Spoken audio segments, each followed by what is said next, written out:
Hi, everybody. It's Ryan from Pie Records, and I'm here with Danny from the I-5. How are you, Danny? Hey, doing great, doing great. Thanks, Ryan. Thanks so much for reaching out, and appreciate it. Good to meet you. Well, what we're going to talk about today is your new project, um, the I-5, and your brand new release, the Coast Ghost. Yeah, Coast And Ghost. let me tell you how good it is. It Oh, is. It is so good, so surfy, drenched with reverb. Tell me what inspired you to start this project. dude, well, dude, thanks so much for the kind words. I just kind of put it out in the ether, and you reached out, and I appreciate it, man. So thanks for Yeah, listening. Um, it came from a lifetime of just growing up in California, hearing a lot of oldies and a lot of punk rock, and appreciating all of it, and it just kind of congeals together, obviously. And when you love guitar and you want to play instrumental music, surf is the best vehicle to do that. And I think yeah, totally. some of my experiences growing up, just going to the beach in SoCal, being exposed to, in the late 80s, early 90s, I would see a lot of the surf culture, a lot of the punk culture, but at the same time I'd be hearing a lot of oldies. There'd be a lot of Chicano in the area, like Yeah. bump on hardcore oldies from their lowriders. And I don't know, it was all kind of coming together. And I actually, even though I was in SoCal, I actually loved, my favorite bands were from the Bay Area. Um, so at the time, I was a teenager, like 90s, we had Lookout Records going on. Yeah, yeah. And that was really Ramones worship music. And the Ramones were kind of an old rock and roll revisiting. So that also, that represented all of that together. So anyway, um, and of course the Dead Kennedys. Yeah. Of course that spurred me We to go in the surf direction. Yeah. I was just talking to somebody, actually two different people, about East Bay Ray's playing and how much of a fan he is of surf music. It's apparent in the songs, but it's just funny that the subject that just came up recently. It does. Yeah, actually heard your interview with King Ghidorah, who I know up here Yeah, in yeah, Oregon. I used to play shows, and yeah, he brought that up too. I think it's just um, relevant for a lot of folk here. So yeah, totally, totally. So are you in California right now? I'm actually in Oregon. I live in Eugene. Oh, So nice. yeah, I've been here about 10 years. So yeah, it's fun. So being exposed to Satan's Pilgrims up here. We Yeah. had Guantanamo Baywatch was kind of they played some shows here in Eugene that kind of um, that were really good, and um, became a fan of them too. So yeah, even got some records to show. Got these guys, Oh, nice.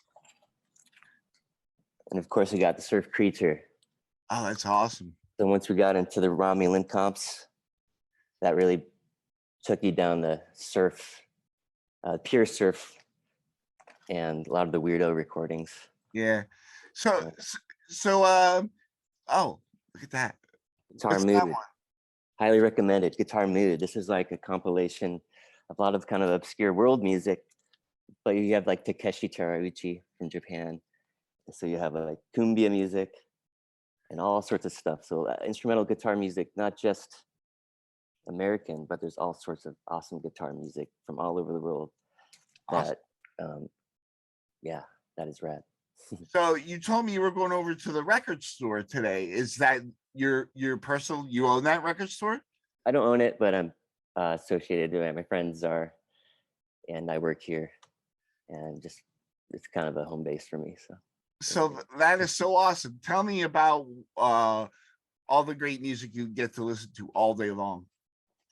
Where do I start? I listen to a lot of music via the listen to a lot of reggae, jazz, blues. We got it all. So That's yeah, awesome. And your primary point of sale is vinyl for sure. Yeah, we got vinyl and tapes. tapes. Yeah, yeah. Are there a lot of surf bands doing tapes now? Not really. We have a couple here. We have a band.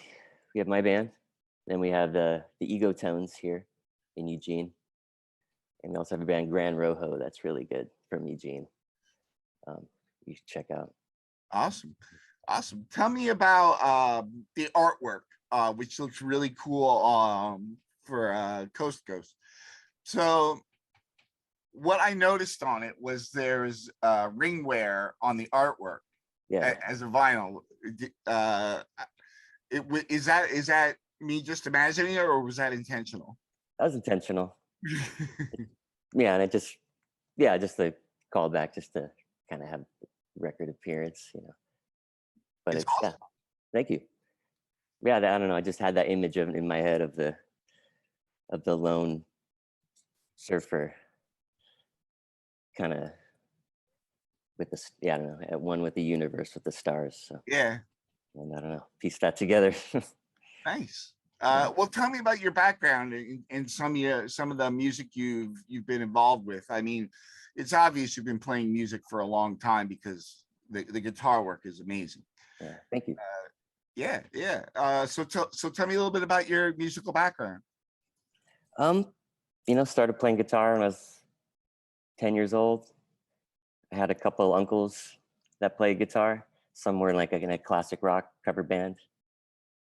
And when I was a kid, that was just so cool to see them playing music. And, you know, uncle taught me a couple of riffs and a couple of chords. And that's how it started. So there was just like appreciation for real pure rock and roll from the beginning. You know, even Chuck Berry, early Beatles, pre-Beatles. Um, and then from there, you know, Kurt Cobain died and I'm only 10 years old. So I'm like, okay, well, I'm just getting started. What's next for me? So I got into a lot of the California punk, and that was going on at the time. That was something I could get into. So that's how I started playing and getting involved in bands. We weren't great, but you know, if you just knew a few power chords, you could write some songs. So from there, I just kept going, kept playing in bands, and I guess inevitably getting a little better at guitar. And surf was just a perfect way to incorporate the guitar skill with the pure rock and roll and the punk rock, and hopefully whatever new ideas I can bring into the future with it too. So you have 7 songs on this Yeah. on this EP. Yeah. Is it just on digital, or did you say you had a cassette? Just digital for now. Okay. I put it out, but yeah, I'm hoping at some point it'd be cool to get a physical out. And on top of that, I have a whole lot of projects and new EPs I'm recording now. So there's actually going to be a lot of new material for this project coming up, hopefully pretty soon. Oh, that's awesome. Are you going to release it this year? I'm hoping to get one out by Halloween. It's going to be a spooky themed EP. So call back to a lot of the maybe 60s monsters Yeah. type sound.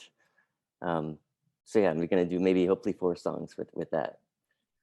Awesome. So that's my next thing. And then, yeah, hopefully I'll have a lot more coming up soon too. So before the interview, we talked about how you're kind of doing this all yourself, but you also said you're looking into getting musicians to play with this music and possibly play out live. Yeah, we're starting to do that now. Getting some guys together. So hopefully after a few practices, it'll be a live thing. So Awesome. and, Awesome. And it'll we'll be, keep will you it be updated. will it be a 3-piece or a 4-piece? Well, we're gonna have to start with the 3-piece, so we got to get that core, and if we can get a 4th rhythm or keys, you know, that'd be great too. But Awesome. got to keep it tight and good first. So. I wanted to make a comment. I love the title Del Scorcho. Thank you.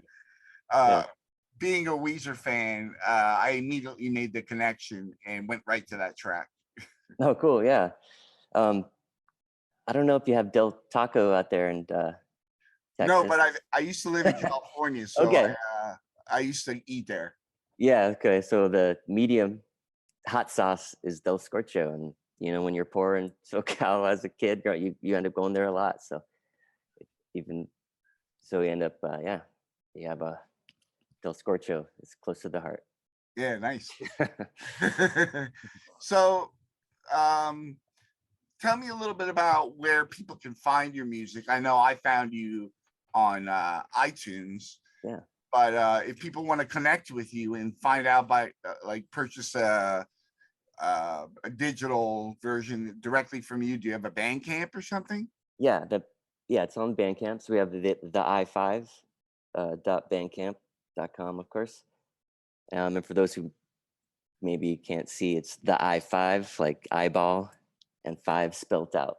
Yeah. And so it's on Bandcamp, Spotify, iTunes, I think Tidal, most of the streaming services. So Awesome.